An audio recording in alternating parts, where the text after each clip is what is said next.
સુરેન્દ્રનગરમાં પાણી પુરવઠા મંત્રી કુંવરજી બાવળિયાની અધ્યક્ષતામાં બેઠક મળી સિંચાઈ વિભાગ અને પાણી પુરવઠા વિભાગના કામો અંગે સમીક્ષા કરી. મંજૂર થયેલા કામો અંગે અધિકારીઓ સાથે બેઠકમાં ચર્ચા થઈ. હાલ જિલ્લામાં પીવા માટે માથાદીઠ દૈનિક 70 લીટર પાણી મળી રહ્યું છે, જેમાં વધારો કરીને લોકસભા ચૂંટણી પહેલા 100 લીટર કરવાનો પ્રયાસ કરાયો.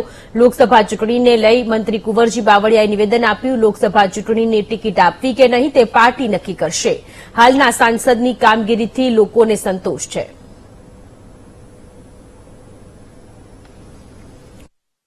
અમારા બે વિભાગનું સિંચાઈ વિભાગની ચાલતી કામગીરી અંગે સમીક્ષા કરી. આગામી જે કંઈ મંજૂર થયેલા કામો ઝડપથી ચાલે અને પૂર્ણ થાય એ જ રીતે પાણી પુરવઠા વિભાગના પણ આ જિલ્લાની અંદર ચાલતા કામો મંજૂર થયેલા અને આગામી દિવસમાં જ્યાં પીવાના પાણી માટે નાના મોટા પ્રશ્નો હોય તો એ અંગેની પણ કામગીરી અંગેની સમીક્ષા કરી. ચૂંટણી પહેલા લગભગ મોટાભાગના કામો પાણી પુરવઠાના છે એ પણ સંતોષકારક રીતે પાણી મળતું થાય એ રીતનો મારો પ્રયાસ છે. અને મોટા ભાગે અત્યારે પાણી મળે જ છે, પણ 70 એલપીસીડી પ્રમાણે મળે છે, જેને અમે 100 એલપીસીડીમાં સુધારણા સાથે લઈ જવા માંગીએ છીએ.